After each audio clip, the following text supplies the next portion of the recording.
Pour ne rien manquer, abonnez-vous maintenant. Franck Lanoux, notre invité. Bonjour Gilles, pardon, bonjour, tu dis bonjour en deuxième. Mais c'est normal, parce que Franck Lanoux, c'est quand même Franck Lanoux, c'est lui qui m'a fait faire de la radio pour la première fois en 2000. Bonjour et merci d'être avec nous. Vous êtes un homme de médias. Vous avez dirigé RMC, relancé RMC aux côtés d'Alain Veil, et vous publiez Dictionnaire amoureux de la radio. C'est paru chez Plomb. Et alors, c'est un dictionnaire amoureux et ce sont des contributeurs amoureux de la radio. Vous avez combien ? 120, c'est ça ? 114. 100. Ah, j'ai 120 contributeurs, non ? On les a pas recomptés. 114 contributeurs. 114. Christophe Barbier, Alain Duhamel, Jean-Pierre Elkabbach, Jean-Pierre Foucault, Ondelat, Catherine Ney, Ève Ruggieri, bref, tous ceux qui ont fait la radio, des noms moins connus également. Et la question qu'on se pose, c'est pourquoi ça n'a pas été fait avant. Mais ça, on va en parler avec vous dans un instant. Gilles, c'est tout de suite le zapping. Sud Radio Média, l'instant zapping. Alors Franck Lanoux, maintenant vous avez du temps pour écouter Sud Radio, donc vous le savez, chaque jour je fais un zapping télé, mais aujourd'hui en votre honneur j'ai fait un petit pas de côté parce que c'est aussi de la télévision, la radio de nos jours, on pourra en parler ensemble, et je vais aller chez votre ancienne maison, un petit zap sur RMC Story, parce que RMC Story c'est de la télé. Et il y a 2 jours, il y a Estelle Denis qui s'est écharpée avec Daniel Riolo, moment d'antenne, sur évidemment l'assassinat de l'infirmière par un déséquilibré. On n'a rien le droit de dire parce que dès qu'on dit quelque chose en France aujourd'hui, de toute façon... je t'interroge là-dessus, donc t'as le droit de parler, donc vas-y. Oui, mais on sait très bien comment ça termine. Dans 10 minutes, il y a tous les réseaux sociaux qui s'affolent. Riolo est raciste, facho, toute la clique. C'est pas un débat sur toi, là. Non mais c'est les réactions habituelles, Estelle, fais pas... Mais c'est pas le problème en fait aujourd'hui là. Je sais très bien que tu comprends ce que je dis. Mais alors, bon, fais pas semblant de pas comprendre. Je comprends, mais rien ne t'empêche de dire ce que tu penses, donc voilà. Non, mais d'accord, mais tu sais très bien de quoi je parle. Au bout d'un moment, dès qu'on parle de sanctions... T'as qu'à pas les lire. Voilà. Moi, il y a une chose qui me marque dans cette séquence, c'est qu'on est passé du tutoiement, alors qu'avant la radio c'était le vouvoiement et une certaine distance. Vous, quand on se tutoie ou quand on tutoie les politiques ou autres, ça vous choque à la radio ? Il y avait une règle historique un petit peu, c'est que le vouvoiement permettait a priori d'intégrer les auditeurs dans l'écoute de la radio. Bon, je crois que c'est un petit peu désuet, il faut être plus spontané, plus naturel, et je pense que c'est ça par contre qui est très fort à la radio, c'est cette capacité de jouer le direct, la spontanéité, la proximité, et donc il n'y a pas d'artifice à avoir. Moi je défends plutôt cette forme de radio. Alors on se tutoie, Franck. Alors, les deux on peut se tutoyer, en espérant surtout ne pas exclure Oui, moi j'ai du mal à tutoyer les gens que je connais, hein. Spontanément, c'est un vouvoiement qui vient. À la radio, je ne sais pas pourquoi. Et ça pose une... Alors, sur le tutoiement des personnalités politiques, à l'antenne, je pense que ça n'existe pas, alors qu'on sait très bien qu'il y a... Dans les coulisses, ça peut être presque que ça, d'ailleurs. Ouais. Moi, j'étais frappé. Moi, je n'ai pas été journaliste. Par contre, je me suis mis à accueillir beaucoup, parce que, en particulier, Jean-Jacques Bourdin enchaînait à l'époque son émission avec son interview radio-télé. Et donc, c'est moi qui officiais tous les matins à accueillir ses invités. Et moi, j'étais frappé parfois même de personnalités politiques qui spontanément tutoient, qui spontanément vous embrassent, alors que on les a vus 3 fois. Bon bref, et c'est naturel là, mais oui, est un peu gênant. Et puis on sait très bien qu'en France, ça va parfois jusqu'à l'amour, puisque il y a quand même beaucoup de couples qui sont nés dans les médias, voilà. Et ça, c'est un sujet quand même. Enfin, je sais pas, je trouve que pour le métier, la distance devrait exister, la distance même, elle devrait être construite, elle devrait être officielle. Et donc, dès que les digues sautent, c'est un petit sujet pour... Et la radio filmée, parce que quand Gilles m'a dit, je veux passer Estelle Denis, je lui dis, ah mais c'est les concurrents, tu vas pas passer ça. Il me dit, mais c'est RMC Story, c'est de la télé. Donc... Oui, et alors c'est pas de la radio filmée, parce que nous, on est de la radio filmée, ce que me disait d'ailleurs un des journalistes de la rédaction. Là, c'est carrément de la télévision. Alors, la difficulté, c'est que dans nos métiers, c'est la technologie qui guide, et donc ça, il n'y a rien à faire, si vous voulez. Aujourd'hui, les gens ont une capacité de faire ce qu'ils veulent, quand ils veulent, où ils veulent. Avant, ils avaient des rendez-vous, ils avaient des contraintes même, parfois pour écouter tel ou tel éditorialiste, telle ou telle émission. Ouais. Maintenant, ils font exactement exactement ce qu'ils veulent. Donc j'écoute la radio où je veux, quand je veux, ce que je veux. Et puis si je veux les images, je veux les avoir. Donc ça c'est sûr que c'est une difficulté, mais vous pouvez rien faire contre. Donc là-dessus, moi je suis forcément réservé parce que la bonne radio, et c'est sa force, c'est précisément l'absence d'images animées. Et ça, il n'y a rien à faire. Si vous voulez, vous ne lutterez pas contre ça. C'est aussi pour ça qu'on adore lire un livre. C'est parce qu'il n'y a pas d'images. Et c'est pour ça aussi beaucoup les gens vous racontent la radio, parce que la faculté qu'elle a d'être produite aussi rapidement et de toucher les gens comme ça de façon très intime, c'est cette magie-là. Donc ça, moi je pense qu'il faut l'entretenir et il faut savoir faire les choses. La première expérience que nous on avait mis en place, c'était précisément l'interview de Jean-Jacques Bourdin. Voilà, la force de Jean-Jacques, c'est qu'il fait de la radio tout le temps. Donc si vous voulez, il y avait des caméras, mais c'était pas le sujet pour lui. Alors, oui, c'était pas le sujet. Non, pour Jean-Jacques, c'était pas le sujet. Pour lui, il faisait de la radio et c'était formidable de filmer Jean-Jacques en train de faire de la radio. Pour la télévision, c'était une image parfaite. Mais dès qu'on a commencé à industrialiser un petit peu le process, eh ben je pense qu'on y a perdu. Moi, je me suis souvent battu pour que tout ne soit pas télévisé. Et puis, il y a une équation économique. Faut pas se leurrer. Quand on produit la radio et la télévision en même temps, c'est une source d'économie. Et c'est aussi le sujet pour des groupes qui rapprochent la radio et la télévision et qui voient là de l'économie. Et puis, dernière petite chose, peut-être comme preuve, c'est qu'aujourd'hui, il y a un groupe qui marche très bien, qui est plutôt le groupe de Radio France. Ils ne font que de la radio. Et c'est peut-être aussi un élément de leur succès. Avec France Bleu. Alors, ils vont commencer, etc. Donc, il faut qu'ils se méfient. Je préviens Sybille des risques du métier. C'est devenu à la mode le haro sur les journalistes qui sont de plus en plus critiqués, et en particulier par les politiques, que ce soit Jean-Luc Mélenchon de la France Insoumise, mais plus récemment par Éric Zemmour, comme l'a relaté Quotidien. Invité sur RTL et LCI ce week-end pour sa rentrée médiatique, le président de Reconquête a une nouvelle théorie sur sa relation aux médias. Vous avez l'habitude, vous journalistes et vous médias, à faire de l'intimidation. Et ça marche. Éric Zemmour est désormais persuadé que les médias veulent changer son logiciel idéologique. Donc je vous préviens, vous ne gagnerez pas avec moi.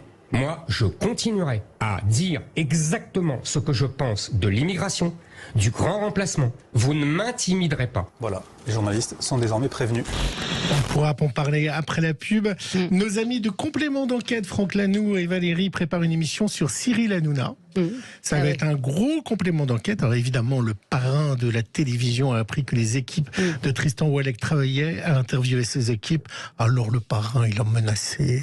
Je comprends pas, c'est qu'ils vous demandent de collaborer avec eux pour une émission qui va être à charge contre vous. Ouais, exactement. Alors, je vais vous dire la vérité. Ce complément d'enquête, et je vous le dis ce soir, vous allez voir, ils vont le faire. Ce sera la fin de complément d'enquête derrière, parce que je vais mettre mon nez dedans.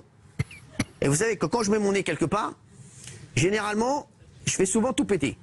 Donc les gars, on a déjà des infos qui veulent payer, qui veulent faire, donc on va vérifier tout ça. Les chiens, en plus la journaliste, c'est plutôt sympa, tu l'as rencontré aussi. Et d'ailleurs, ils t'ont fait une interview, toi. Qui étaient vos amis Ils t'ont dit pourquoi ils fréquentent des gens qui avaient fait de la prison.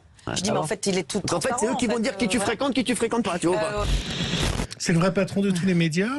Vous l'avez déjà eu, Cyril Hanouna. Il vous a fait peur?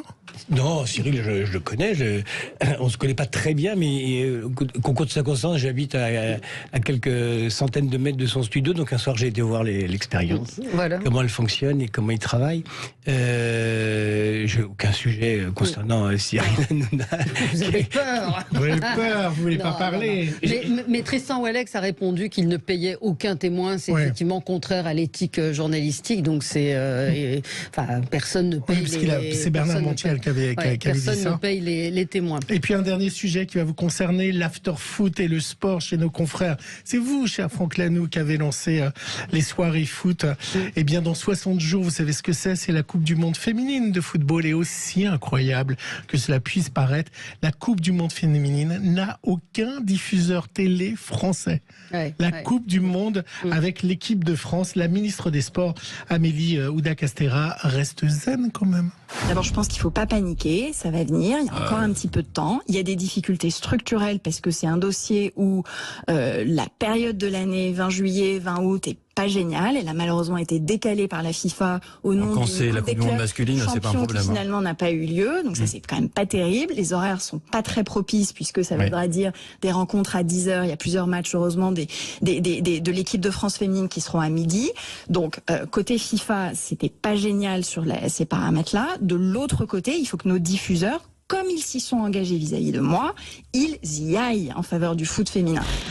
Ça marche pas le foot féminin?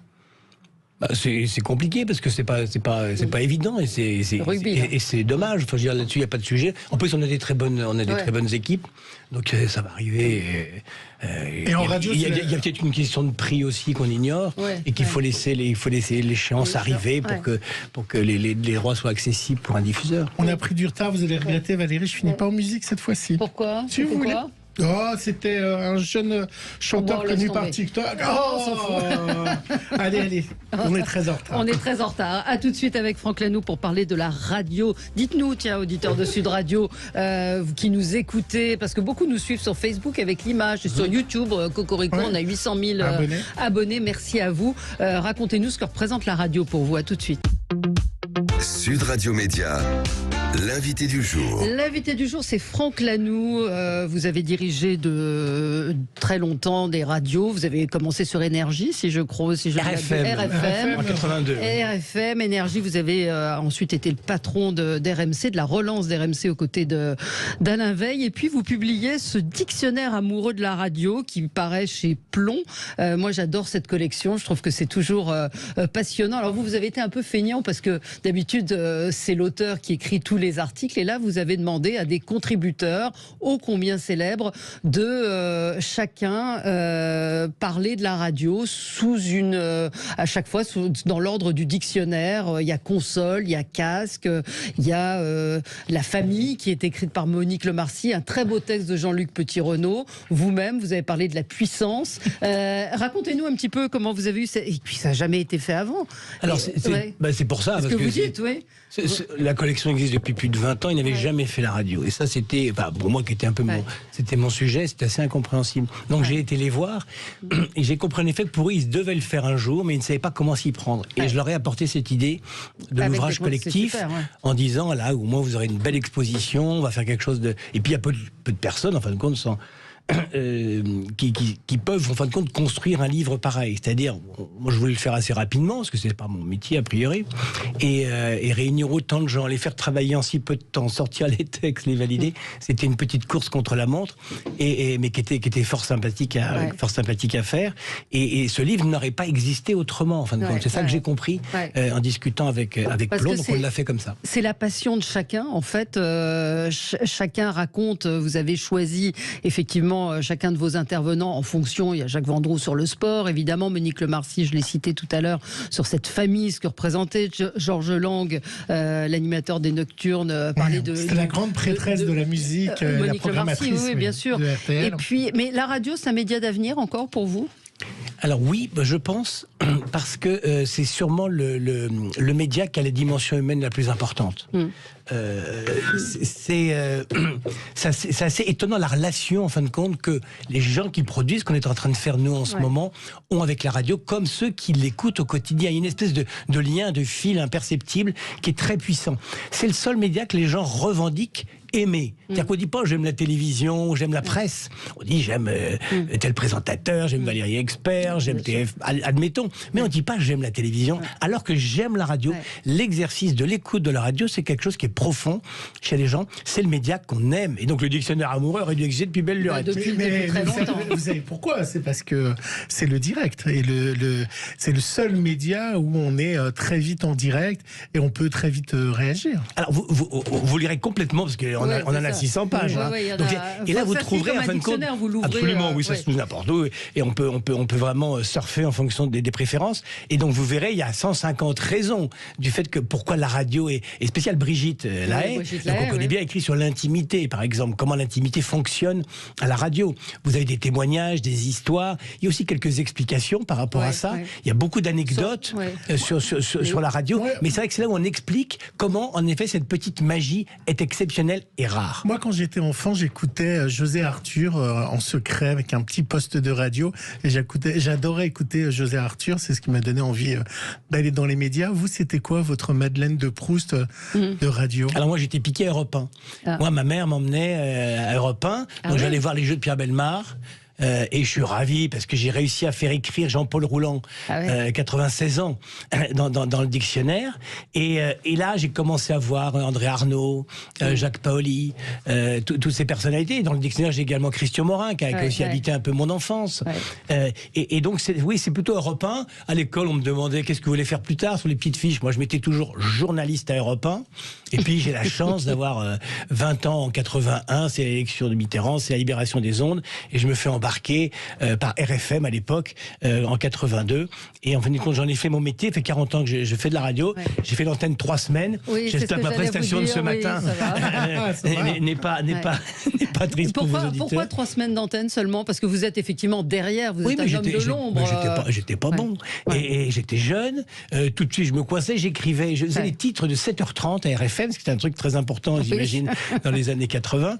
Et donc, j'en écrivais 7 et j'en lisais 5. J'avais plus de voix, j'avais plus de salive, j'y arrivais pas, c'était pas mon truc.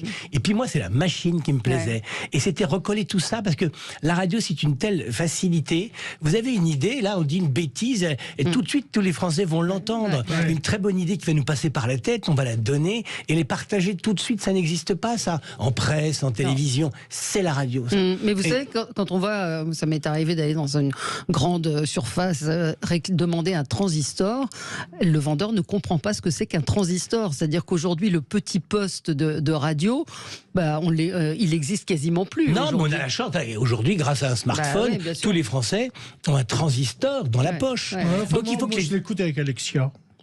Voilà, non, la pub, c'est bien. Alexia, non, mais il y a beaucoup plus d'usages. Alors c'est aussi un petit peu le paradoxe. C'est-à-dire qu'avant, comme c'était très limité, les gens devaient s'organiser, prendre des rendez-vous. On attendait 14 heures pour le flash. Enfin, tout ça était très. Aujourd'hui, il y a tellement de facilité. Tous les Français ont un transistor dans la poche, ce qui n'était pas le cas avant.